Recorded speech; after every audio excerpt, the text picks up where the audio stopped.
Now, back to Ghost. You had sex with a ghost? But yes, one time I woke up and yeah, a ghost. I was being mounted by a ghost. Already starting things off, I'm not a big fan of how the episode somewhat starts off by ruining Blitzo and Loona's improving familial bond together by having Loona essentially be sleep deprived by a reasoning of Blitzo giving her a foolish task to do. Not to mention the fact that since when does Loona ever agree to do things that she doesn't want to do? Like, writers, if you're gonna establish some difference in this character, at least explain why this is occurring, because if you don't explain it, then this simply just comes off as really awkward and out of nowhere. But anyways, that aside, the scene then cuts to the guy who essentially tried to clown on Blitzo at Ozzy's by saying this. Are you sleeping with an imp? Which also doesn't make sense in terms of Blitzo's character, because why would someone with as pompous of an ego as he does want to do business with someone who actively tried to embarrass him and screw him over? That makes no sense whatsoever. But anyways, those criticisms aside, I do like how this episode delves a little bit more into Millie and Loona's bond together, which is nice, as we haven't seen that since Truth Seekers, so that's a very good positive. But anyways, that aside, skipping ahead a little bit, the writers then try to establish this whole Blitzo going on this crazed spending expedition and essentially putting the whole entire business through bankruptcy, which I guess to an extent is the writers essentially establishing Blitzo's loss of motivation in his business and somewhat throwing in the towel, with them additionally trying to portray Blitzo as a hikikomori-like individual going through the stages of motivation loss and desperation, similar to South Park's Raisins episode where Stan Marsh enters the multiple stages of grief due to his breakup with Wendy, thus causing him to kind of lose motivation and go to an all-time low. And while I understand the theme they were trying to go for, it doesn't really work here, especially when you take into account the fact of the matter being that Blitzo has had previous shorts showcasing his ability of perfectly overcoming the breakup. Stages of grief, my ass, Blitzo, you were literally able to go on missions with Millie and Moxxie as well as by yourself and properly get both jobs done for your clients. Writers, if you're gonna establish this depression arc, at least maybe try to do it before you establish Blitzo's cognizant ability to fully do missions even after the Stolitz breakup. Writers, you kind of picked the wrong time to establish this depression arc. But anyways, nonetheless, this awkwardly established depression arc aside, we finally get introduced to our client, and obviously she's supposed to represent Blitzo's kind of grieving denial phase and sort of mirror it. Essentially, it's showcased with her accepting to refuse the idea of her dying and going to hell in a similar way that Blitzo has refused to accept that his relationship is over and that things have moved on. Again, it's kind of like South Park in the episode where Michael Jackson refuses to acknowledge that he's dead, and every time someone tells him, he just says, "Stupid ass Michael Jackson, make us come all the way out here because you can't admit he's dead." No, that's ignorant. You're being ignorant. Not really the most creative thing to do, but I guess for a show that's in hell, I suppose there would be people in denial about the fact that they're dead, but nonetheless, the whole theme of denial and depression ends pretty fast when all they have to do is just say the word ghost, and then Blitzo gets out of his whole depression grieving arc. She's saying ghosts aren't real. Ghost, I heard ghost. Where's the ghost I could fuck, or hunt? All right, so tell me what it looked like, starting with its hotness and tightness. Almost instantly, which sort of unintentionally comes off as very distasteful, especially to the idea of the writers trying to express loss of motivation and drastic depression in people, because big surprise, writers, it doesn't just go away just because someone mentions a hobby you used to like. That's not how overcoming depression works. Again, what is the point in establishing this huge grieving arc at the beginning for Blitzo's character if you simply have him abandon it by saying a word? Not only that, but it doesn't erase the fact that his depression is harming other people besides himself that he cares about as well. He's made his daughter work dead to the bone with no sleep, as well as made Millie and Moxxie fear for their lives about possibly losing their jobs and going in debt. Writers, this is very distasteful. But that set aside, if I am to give it at least a little bit of positiveness, at least this episode has finally allowed some new character bonds to interact. primarily with Loona and Moxxie and Millie and Blitzo, as of course before this episode we never really had a chance for them to really bond or ever had a scene where they were really together, so having a moment like this in this episode is very good, so I'll give them a positive on that. But if I were to criticize this, I would definitely have to give this minus points for the fact that they don't really delve into Moxxie and Loona's bond at all within this episode, with them only really having a brief showcasing in the literal end of the episode. Like, that kind of defeats the point of establishing this new bond. But anyways, nonetheless, lame Mean Girls reference aside, Get in, loser. We're going ghost fucking. This is garbage. we then of course cut to Blitzo and Millie going to the human realm, with of course Millie essentially trying to repeatedly hone into Blitzo that ghosts don't exist. Blitz, look, I know this is fun and all, but come back to reality. You do know ghosts aren't real, right? But they are. Oh, my fucking Satan. And obviously this whole ghost don't exist thing with Blitzo is essentially just Blitzo being on this like denial showcasing, which like overall isn't really good, as you're just switching themes up out of nowhere, as you're going from depression and stages of denial about a breakup to then all of a sudden it being denial about the existence of ghosts and this alternative persona Blitzo's taking up. Like, again, writers, if you're gonna represent the multiple stages of grief, it's much better for y'all to just stick to one path instead of jumping to different alternatives second by second. That works a lot less effectively. But anyways, this of course gets ruined by another unfunny sex joke. What is that? You like it? It's Bethany Ghost Fuckers Ghost Sucker 9000. Sure to get you a ghost after a ghost gets you off. Shut the fuck up. God damn. Because of course, when you know you don't have any other themes to run to, simply resort to haha sex. Haha. But anyways, that aside, after Blitzo and Millie enter the hotel in their disguises, which, you know what, I'll give this episode at least props. At least this time, Moxxie isn't the one who's dressed up as a femboy twink or a girl. It's Blitzo this time, so I mean, I guess, positive to them, I suppose. But anyways, that aside, overall, the disguise is basically just kind of like going back to the whole idea of the episode's title, because again, Vivziepop's team, I guess, thought it was funny to, I don't know, make the episode the F word in the title, which is hilarious considering they had to bend the knee to YouTube and censor it. Like, damn, even YouTube can kneecap Vivziepop. But anyways, that aside, overall, the Blitzo femboy witch disguise is basically just like the writers trying to like kind of showcase Blitzo going through a dissociating phase. Essentially, like him pretending to act as this alternative persona is basically him honing in on a fake persona to better hide the true reality of his actual situation and depression, which isn't necessarily a bad thing to establish, don't get me wrong, but unfortunately that desperate harping on this so-called mental health importance gets really ruined when out of nowhere we have this like scene where like we see the manager of the hotel for no reason other than a malicious dig. The scene blatantly cuts to a showcasing of his blatantly disabled and on purposefully grotesque looking housekeeper that has dwarfism, with the camera essentially panning to the cleaner after he's just insulted. And again, the whole gag is that he's short, disabled, and can't speak properly. They already killed my last cleaning lady. Now I'm stuck with this.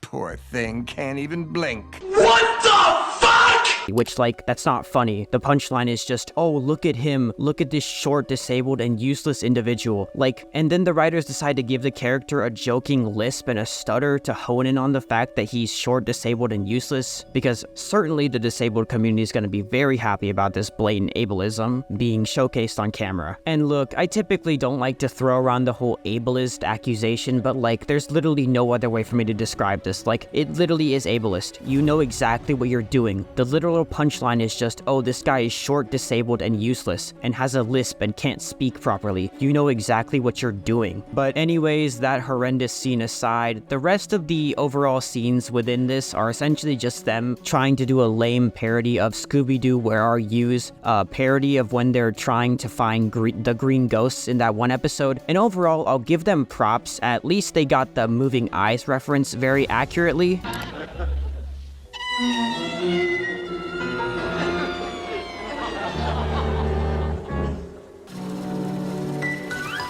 Blitz? But overall, that aside, it's not really done very well, especially since the theme is then pretty much tossed aside to essentially resort to a cheap joke about how Blitzo thought Millie said a slur. Someone killed that lady and it wasn't no phantom. Whoa, Mills, just because you're a hick does not mean you could drop that F-bomb all willy-nilly. What F? Shut your bigot mouth, I'm getting a reading. Overall, essentially, the only real joke here is that Blitzo essentially calls Millie a bigot because he thought she said the F word, which again, Blitzo, I don't think you have any right to call anyone a bigot when you're literally on record calling Millie's husband retarded. Oh, it's fine, Mills. Your husband is just, how do I say this without being offensive? Retarded. Like, if this were a superhero movie, Blitzo would be doing the Spiderman meme to himself. But that set aside, we then cut to another sex joke from Blitzo before he knocks down a door, harasses an old couple. You bet your ass, a ghost about to get, I don't know, something sexual! Look alive, you undead cockslave! And overall, aside from another barrage of sex jokes from our main character who is LARPing as a femboy twink, Prepare to get sucked off to the astral plane, bitch! which I have no clue what he's even trying to do. Like, is he trying to be disgusting on purpose? Like, if so, it's working. But overall, we then essentially cut to Millie and Blitzo going around the hotel, running away from the pissed guests with the background cheesy music playing to accompany it. And again, it's obvious what they're doing as they're trying to once again do another parody of the good old Scooby Doo Where Are You episode's chase scenes. Run, run, run, run, run. But again, it's not really a very good parody because when I saw the Scooby-Doo gang running away from the monsters, I wanted them to successfully run away or capture the bad guys. In this case, I don't want that to happen. Blitzo is deliberately being an asshole and harassing innocent people. I want him to get caught and get knocked the fuck out. But overall, lame Scooby-Doo reference aside, essentially, I believe Blitzo going on this fake persona and harassing innocent people is essentially kind of like the writers trying to do this whole like sexual harassed person becomes a harasser themselves. It also provides a bit of character development for Joe. As you may recall, during Medea's family reunion, Joe had a special interest in the rectal areas of his young family members. Could this perversion be the result of his childhood and the traumatic events that gave him an STI? Abuse like this is often a vicious cycle of child victims growing up and becoming abusers themselves. Due to, as a result of Blitzo kind of being traumatized or affected by Stolas's repeated sexual harassment, such as in Lululand, for instance. You are so cute when you are serious. You know, it's quite thrilling to see you on the job, Blitzy. Save it, bitch, I'm working. You both need to get a room. My, what good aim you have, Blitzy. And essentially, I believe they're trying to do like the whole harassed person becomes the harasser. Anyways, that set aside, Blitzo finally gets his own taste of medicine from Millie. Enough! Now I ain't said boo to you moping around like a sad sack for weeks. But we have bills to pay. So look, you can go be pathetic and play sex ghost, but I gotta get this job done. And again, like I don't even care that they did the whole cliche like main character splits up, causing half of the group to essentially encounter the actual threat or ghost in this story and get attacked. Like again, Blitzo deserved to get chewed the fuck out in that scene. Writers, props for this. But anyways, that aside, we then cut to Blitzo getting attacked by this ghost and essentially going through a sort of Brian Griffin-like hallucination, and it's executed very well. The visuals are awesome, and this feels like something that you would actually see out of a Saw movie. So, you know what? I gotta give some props to the writers. Very well done. But overall, the hallucinations are okay. Like, the beginning claim doesn't really make sense at all. You always need help, Blitz. Always needing to take from those around you. Stop the cap. The first claim isn't true at all. Like, Blitzo hasn't needed help. Like in Unhappy Campers, Moxxie was the one who needed help from him because he wasn't able to finish the mission and reach contact with the target on his own. So Blitzo came through the portal to his rescue and helped him kill the target together. Like, no, Blitzo hasn't always needed other people. This isn't true. The second and third hallucinations are okay. Like, I'm not exactly sure what they're trying to refer to here, but overall, you know, solid callouts. Again, Blitzo has hurt certain certain people in the past that, do deserve an apology. This is especially added on, especially when you consider the fact that in Apology Tour, Blitzo wrote a question mark for Moxxie on the apology list, but not for 1 second ever considered adding Millie on that apology list as a potential person to apologize to, let alone maybe Loona as well. So fair point. The last part of the hallucination can easily be countered. When was the last time you actually left someone without hurting them? Stop capping!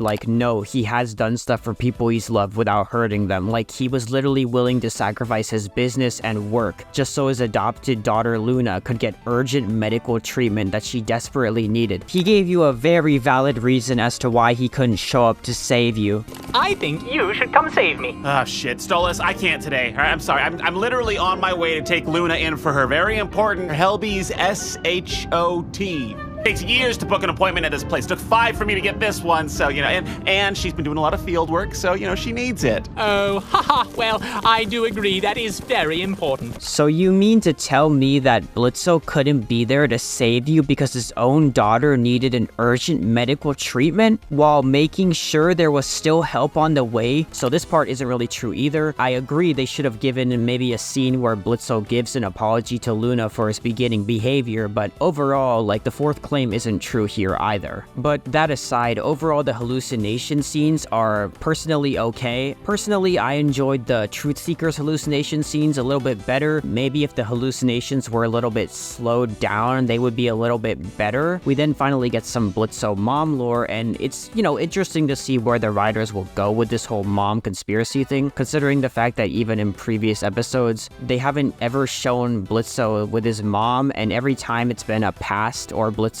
related past, he's always been just with his father, and his father obviously was a single dad, so that makes sense why, he is able to take care of Loona on his own to such success. But anyways, I am hyped to see what the writers would do with this theory. Hopefully in the future we'll find out what did happen to Blitzo's mother, But anyways, after the hallucination ends, the writers finally have Blitzo go through all stages of grief, with the last stage being acceptance, with him finally coming to terms with some of his behavior and attempting to right his wrongs and give parties the apologies they deserve, with the party being Millie in question. And what I like about this scene is that while the writers show Blitzo going through a mental health episode, they never have him use it as a way to deflect or use it as a way to justify this behavior and way he's hurt others. They have him appropriately apologize and try to right his wrongs with Millie without using the mental health episode as a way to deflect from that. And I think that's a perfect way to kind of showcase, like, we understand he went through a mental episode, but that doesn't justify what he did, and it's shown that way by him properly apologizing to Millie despite going through this episode without using the so-called episode as a way to justify his behavior. So relatively solid on the writer's part, they portrayed that perfectly. But anyways, that aside, we then finally get introduced to a flashback of Millie and Blitzo's past, and it's a relatively solid flashback considering that when it comes to flashbacks of people's histories, this is the first time we've seen one from Millie, because we've only seen ones from Loona, Moxxie, Octavia, Stolas, hell, even Fizzarolli got one, so it's nice that Millie finally has her own introductory flashback that gives her more depth as a character, with them finally delving into what makes her who she is. And overall, the fight scene in this flashback is solid. It's kind of like a moment in TV where two people who are complete polar opposites, who have had nothing in common and have been completely fighting against each other throughout the entirety of the show, finally bond from like each other's forced dependency with each other, and finally realizing, hey, we do have something in common. Go say our plans on 3. We put a mirror up to the bar so the guard thinks he locked himself in and opens the cell. Did we just come up with the same geniusness idea?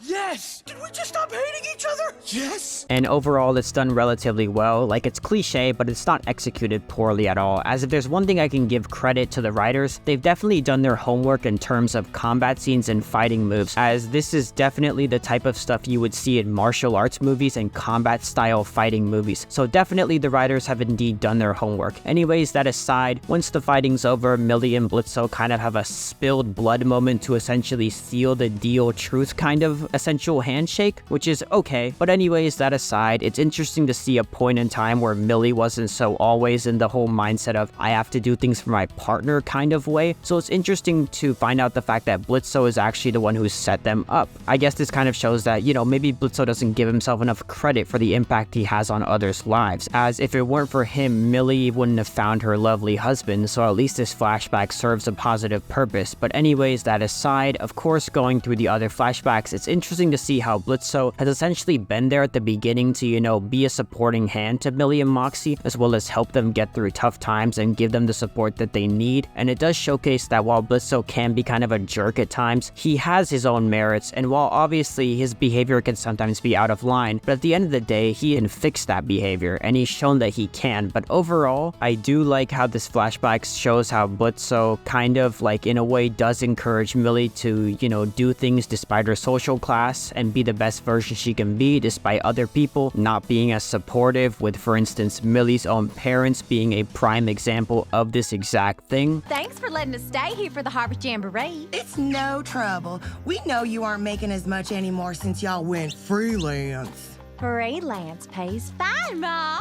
We're doing fine. It's fine. So having flashback scenes where Blitzo tells Millie directly, hey, you've been through the struggle, you deserve this, you've earned this, you know, you should have it. You're tougher, smarter, and frankly more capable than anyone I've ever met in any ring. Stop killing my buzz, and come on, I want to show you my office. It's nice to see, and it does show that Blitzo really does never leave a man or woman behind in terms of his team, and he wouldn't expect anything different from others on his team, as overall the flashbacks kind of come across as like a Joy Luck Club or cliche sports movie like moment. Gumball, I could never be disappointed in you. I just saw your potential, that's all, and I wanted you to reach it. It's essentially being like, yes, I'm hard on you, but at the end of the day, I'm doing this because I want you to be the best. I want you to give it your all because I know you can, kind of way. Not because I want to put you down, or not because I don't think you'll achieve greatness. So overall, this episode's flashbacks do that perfectly, as Blitzo is hard on Millie, and does he sometimes put her down? Yes, but he doesn't do it out of malice, and he does do it out of the genuine intent of getting her to constructively better herself. So overall, a very positive thing on the writers to showcase, and overall the aftermath of the flashback kind of represents like the idea that Millie acting aggressive towards Blitzo because she's never noticed him acting this way or spiraling out, which, I mean, you know, at the end of the day, we all have our moments where we act like that. What matters is that you can acknowledge your wrongdoings and, you know, apologize to the people that you've hurt, as well as acknowledge reform and change. And that's something the writers have tried to showcase with Blitzo rather consistently throughout the show, and that's a good message to deliver. That aside, the cliche fighting characters get back together moment, the next scene essentially has them going on like their Scooby-Doo or Sherlock Holmes kind of pondering moment, where they essentially try and figure out what the beast is and how they can capture it. What's the only thing you know that comes to Earth and fucks with people's minds that badly? I don't know, this is something that like an infestor demon would do. Oh. Bingo! How did it get into our systems? How?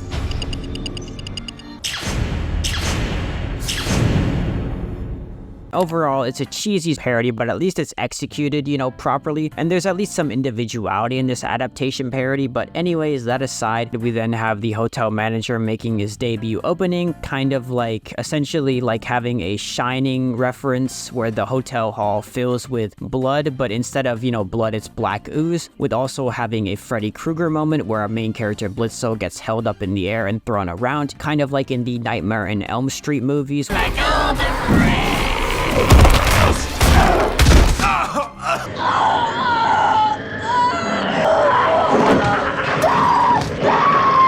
But overall, that aside, the main villain is relatively okay. Like, his design kind of reminds me of like an Undertale-like aesthetic, which, I mean, if you're a fan of Undertale, I mean, I guess, you know, cool, but like, personally, I think that there should have been a bit more originality, but to each their own. But that aside, Blitzo, of course, after getting ambushed by the hotel manager, then gets into a situation where he's cornered, and of course, not surprisingly, Millie comes to the rescue, and I'll give the writers one merit. At least in this scenario, Millie's coming to the rescue for someone besides Moxxie, like, you know, props there, which of course plays into their secretly increased bond between each other, so that's good, as at least there's some switch up with her character. But anyways, roundhouse kick from Millie aside, we then transition to a relatively decent fighting scene between the in-water and in-air combat between Millie, Blitzo, and the main protagonist villain, and overall the fight scene is decent, as obviously the sea monster ghost overpowering Millie and Blitzo and essentially being able to get inside them and expose them to their their inner like 7 deadly sins like and emotions is obviously kind of like a play on the monster's real power, being that his real forces come from destroying them from within rather than on the outside, by essentially just showcasing everything that they've either done wrong or that they desperately don't have or want. So obviously the 7 deadly sins, you know, obviously is a given, since in Helluva Bosses society, you know, the 7 sins are established with each ring within hell, so you know, obviously that's gonna be a given. But that aside, the later possession of Blitzo from this sea monster Ghost, and Ghost having this numerous talking down sessions between Millie throughout their fights. Oh, the filthy little bastard wants to help!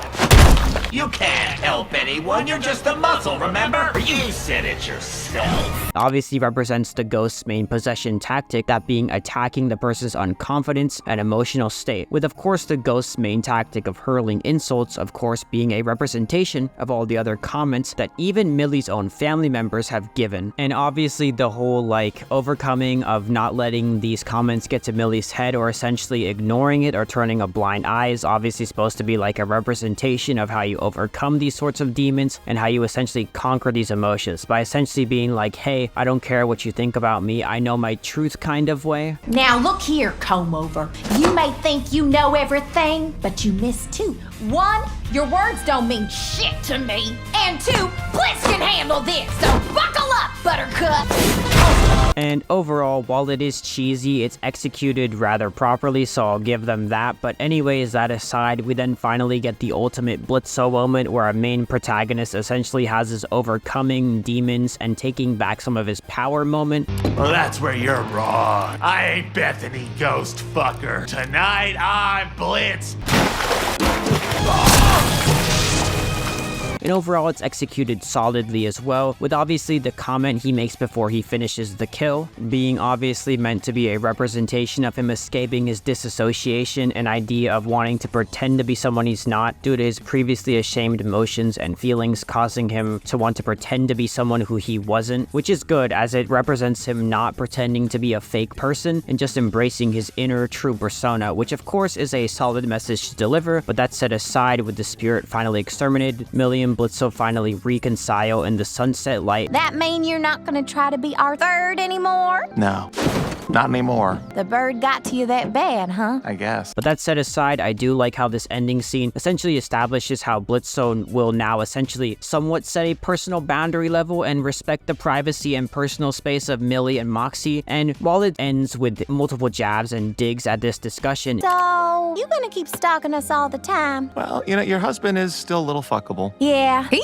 is. It is indirectly hinted at a little bit, which is nice to see. But overall, after Millie and Blitzo's conversation is concluded, the scene then of course cuts to Moxxie and Loona managing accounting, which overall, in my opinion, I don't really think the show needed to like really include this scene, especially considering the fact that like Moxxie and Loona weren't ever really showcased aside from this scene. We didn't really need to show this, especially considering the fact that, well, now there's no reason for them to do accounting anymore. They, you know, completed a job that a client wanted and are gonna get out of debt anyway, so there's really no purpose in doing it. So, but overall, you know, at least there wasn't a Moxxie is fat joke in this episode, so that's a good thing. But hopefully in later episodes, you know, maybe they'll delve more into Moxxie and Loona's frenemy-like demographic, as this would be an interesting thing for them to delve into and definitely would open up a lot of potential stories. But that set aside, the episode then of course ends with Moxxie being placed in front of a TV, with of course the title of this episode being spoofed as a show, with it then being titled as a quote-unquote musical. And I'm not sure if this is like them foreshadowing the possibility of Vivziepop branching into Broadway type musicals or theater department, as Vivziepop has gone on record to say that she's been inspired by South Park multiple times. So maybe much like the creators Matt Stone and Trey Parker, maybe she's trying to establish this like delving into aspects of Broadway and in-person theater. And given that Matt and Trey have done it and were rather successful, with them earning 9 Tony Awards from their Broadway show, The Book of Mormon, if Vivziepop puts enough dedication into it, she might have the same amount of success as well. And hopefully she reaches that same amount of success. But anyways, that aside, let's establish my final thoughts.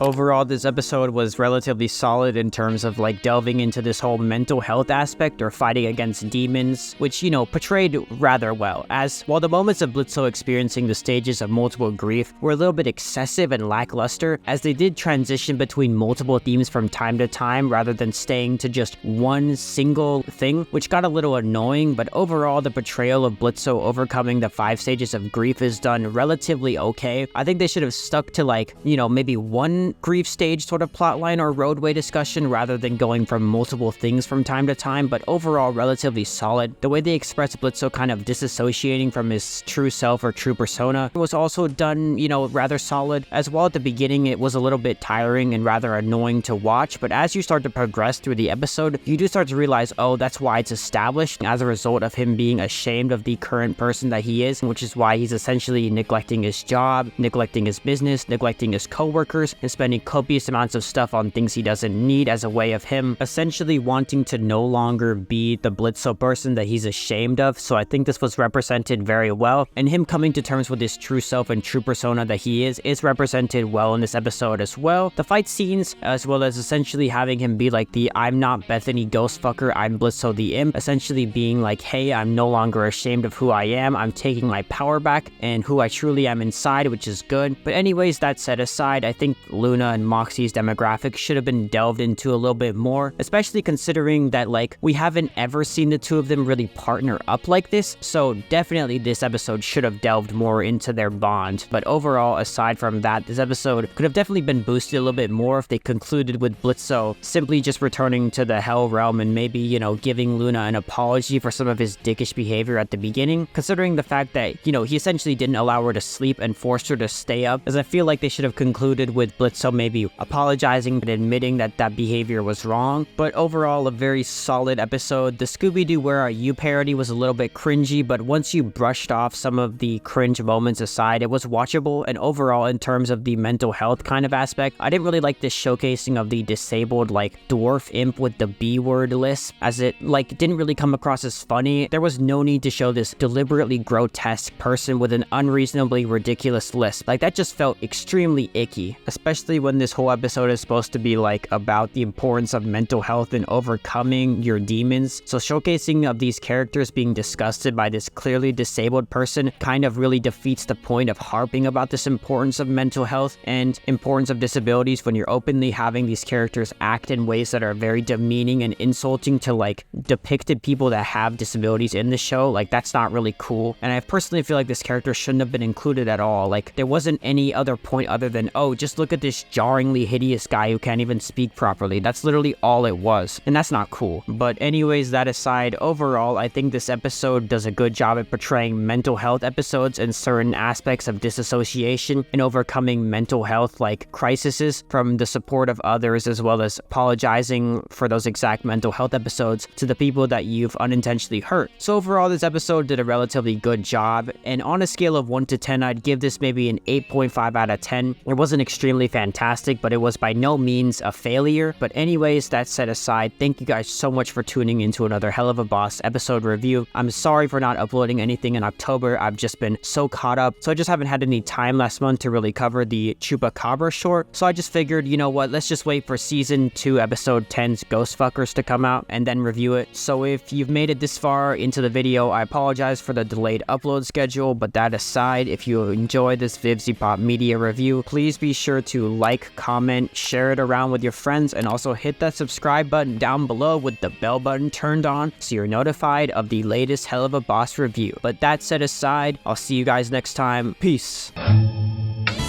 Oh, finally! Oh.